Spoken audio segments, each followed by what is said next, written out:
Hello everyone, welcome to the Captain's Video Blog. We are Monday, October the 3rd, 2016. This has to be one of the earliest video blogs I've filmed in quite a while actually, because it's not even 3 in the morning, which means that I might as well be, on the road to go to sleep before Raw ends, before Raw starts. Is still, kind of a stretch, but I feel that we can do it. So I haven't written my email for my professor because I just didn't feel that I had it in me to write something that would really convey my point. Convey. I'm still not sure. So yeah. Um, what can I say? I'm gonna try before going to sleep. That should prove to be quite the challenge, and we'll see. At any rate, I think that maybe by 4:30, if I'm just bad, I should be asleep. So yeah. Oh, I can understand why my dogs will not stop barking in the middle of the night. There is actually quite a lot of noise for an early October night, and especially this early in the morning. Um, I know that they've been doing some repair work on the railway that's close to my village, but still.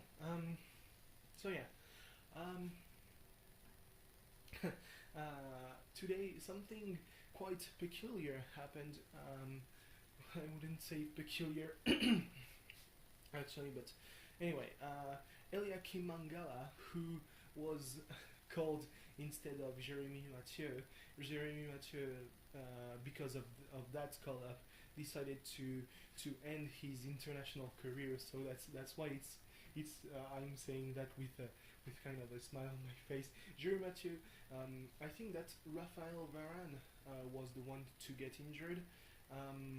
So yeah, Mangala has been called instead, and Jerry Mathieu said that we'll leave the young ones, running the place, even though Mangala is not exactly young, but still.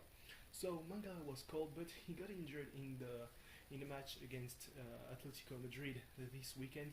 So obviously everyone thought that Lucas Hernandez, because you kind of have to pronounce it the Spanish way, since he spent most of his life in Spain. He was born in Marseille, of a French father, therefore he is French by birth, but his father was also a footballer and went to Spain to end his career.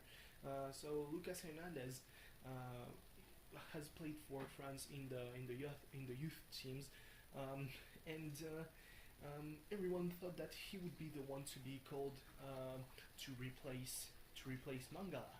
Uh, and that would be a smart move because much like Emerick Laporte, Hernandez is also eligible to play for Spain, so that's something that should be important. Um, and that is also despite the fact that the U23 are also playing matches um, in a few days, at the same time as the A team. So yeah, but instead of Hernandez was called Prenel Kimpembe, who is a player, a really young player of Paris. Not entirely sure why he's been called. Um, you know, he has obviously a lot of promise because I think he was part of the team that won the youth league. But still, he's really young and he will have a lot of opportunities. And it's not as if he would choose to play for another country, since his future in the national team is pretty much. It's pretty much sure that he will play for France in the future. It's just a matter of when, and I think that now is not the right time to call him. He has a lot to learn still, unlike Hernandez, who has played some of the matches of Atletico Madrid's past European campaign. The one that went to the final. So you would get that he has more experience at a high level. But yeah, who cares? Everyone, there's probably a case of, am I going to look like I'm racist if I don't call, a black guy? Maybe, who knows? I don't want to make that kind of assumption, because that would be kind of racist from me, I guess. So yeah. But still, it's still kind of a bummer that they won't call Hernandez, because at one point he might do what Laporte hasn't done and go tell Julen Lopetegui or whoever will be coach of Spain at the point where he finally snaps and say, I'm taking the Spanish citizenship and I'm going to play for Spain. And that will be bad for us, because he also has lots of years in ahead of him. But still, I feel like a potential call-up with La Roja is closer for than we might think. So yeah. Anyway, I there's one thing that I like to do. It's edit maps when they don't show the real thing. Like Google Maps on in my village, for lots of time actually, have placed the town hall at a place where it wasn't at all, and finally they, after telling them no, it's wrong 3 times, I finally made them move it to the right place.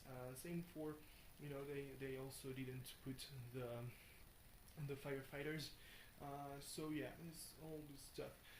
But one thing that's always pissed me off when I was in Montpellier and I wanted to see if I couldn't take the bus, instead of taking the tramway, is that not all bus networks are on Google Maps. And it's kind of a bummer, because when I go to Marseille, for example, on the map of Marseille, I guess that the buses are there. I will have to check that out, but I think they are. But for networks like Montpellier that also have quite a lot of bus lines, it would be understandable to do that. And I thought, that I would start with something small and start with Carcassone's bus networks. Turns out you cannot do it by yourself. You have to be a representative of the company, of the transportation company, and authority maybe would be the better word. And I am not, so I'm kind of fucked, and I'm pretty much left to have all the routes on my maps as awkwardly drawn lines. So yeah. But it's just a bit of a bummer, because, for example, on OpenStreetMap, it's not up to date, but the network definitely is there. I would need to put some more stops and maybe update the makeup of the lines, but most of it is already there. And that's just kind of pissing me off, actually. So yeah. So anyway, I think that's pretty much it. Roderick Strong has been rumored to be Austin Aries' partner for the Dusty Rhodes Tag Team Classic, and oh boy, that would be fucking big. Roderick Strong, Eric Young, Austin Aries, Bobby Roode, all those big names on NXT. Jesus, what a time to be a WWE fan. So yeah, I guess that it's pretty much it. I've just finished Handakun, that is the prequel to Barakanon, and I mean, it was obvious that he was only going to realize that nobody actually hates him at the very end of the last episode, but you know, that's still very formulaic. Oh, he does something because he believes that everyone hates him, and that just causes everyone to venerate him even more. Oh, it's still very funny. But yeah. So anyway, thanks for watching. See you tomorrow. Bye bye.